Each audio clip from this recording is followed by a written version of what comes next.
জিসাসের আগামী ২৭ তারিখ ৩৩তম প্রতিষ্ঠা বার্ষিকী উপলক্ষে জিসাসের কার্যক্রম নিয়ে একটি বিশেষ প্রতিবেদন। জিয়া সাংস্কৃতিক সংগঠন জিসাস ১৯৯২ সালের ২৭শে সেপ্টেম্বর শহীদ প্রেসিডেন্ট জিয়াউর রহমানের নামে প্রতিষ্ঠা করেন মরহুম আবুল হাশেম রানা। প্রতিষ্ঠাকালীন সময় থেকে শহীদ প্রেসিডেন্ট জিয়াউর রহমানের নামে জিয়া স্বর্ণপদক প্রদান করে আসছেন সমাজের গুণী কবি, সাহিত্যিক, শিল্পী ও কলাকুশলীদের।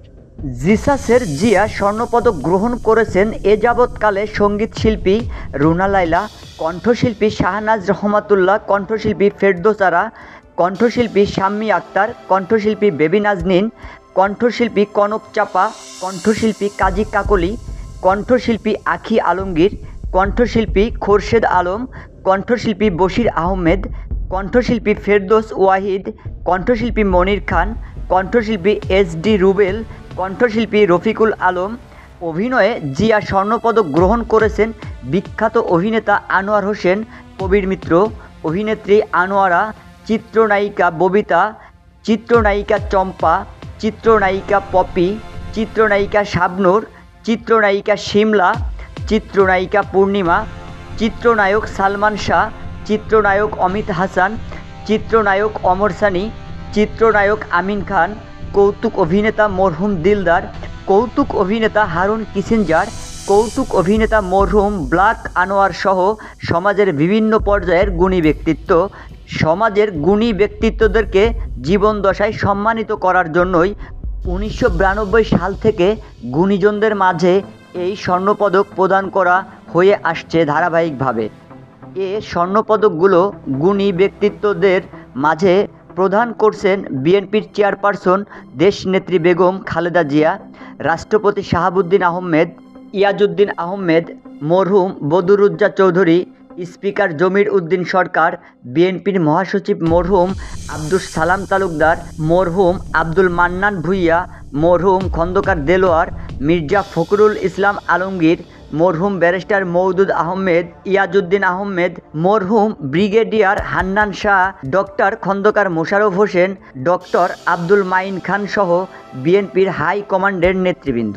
শহীদ প্রেসিডেন্ট জিয়াউর রহমানের বাংলাদেশি সংস্কৃতিকে বিশ্বের বুকে তুলে ধরার জন্য জিসাস গত ৩৩টি বছর এ কার্যক্রম পরিচালনা করে আসছে। মরহুম আবুল হাশেম রানা সাহেব শহীদ প্রেসিডেন্ট জিয়াউর রহমানের বাংলাদেশি সংস্কৃতির ধারাকে সমাজে প্রতিষ্ঠা করার জন্য এবং নতুন শিল্পী তৈরি করার জন্য সাংস্কৃতিক অঙ্গনে জিসাস সঙ্গীত একাডেমির মাধ্যমে সমাজের কোমলমতি শিশু কিশোরদের সঙ্গীত শিক্ষার মাধ্যমে ও বিভিন্ন সাংস্কৃতিক প্রতিযোগিতার মাধ্যমে বিভিন্ন অঙ্গনের শ্রেষ্ঠ শিশু শিল্পীদেরকে আগামী দিনে সংস্কৃতির বিভিন্ন অঙ্গনে ভূমিকা রাখার জন্য গত ৩৩ বছর চেষ্টা করছে। বাংলাদেশের সংস্কৃতিতে অপসংস্কৃতি ধারা যেন বাংলাদেশের নিজস্ব সংস্কৃতিকে নষ্ট না করতে পারে, সেই জন্য বিভিন্ন কার্যক্রম অতীতে পালন করছে জিসাস। মরহুম আবুল হাশেম রানা সাহেবের সেই সব কার্যক্রম ২০২০ সালের ২৮শে এপ্রিল ওনার মৃত্যুর পর থেকে আমি নাহিদ গুলনার ইভা ওনার সহধর্মিণী হিসাবে জিসাসের সেই সকল কার্যক্রম পরিচালনা করার চেষ্টা করছি। মরহুম আবুল হাশেম রানা সাহেবের স্বপ্ন জিসাসকে বাঁচানোর চেষ্টা করছি। মরহুম আবুল হাশেম রানা সাহেবের অবর্তমানে আমাকে অনেক যুদ্ধ করে জিসাসের কার্যক্রম পরিচালনা করতে হচ্ছে। এ ব্যাপারে বাংলাদেশ জাতীয়বাদী দল বিএনপির হাইকমান্ডের প্রতিটি নেতার কাছে আমি কৃতজ্ঞ যে ওনারা আমাকে সার্বিক সহযোগিতা প্রদান করছেন। জিসাসের কার্যক্রম পরিচালনা করার জন্য শহীদ প্রেসিডেন্ট জিয়াউর রহমানের সাংস্কৃতিক আদর্শকে বাস্তবায়ন করা জিসাসের লক্ষ্য।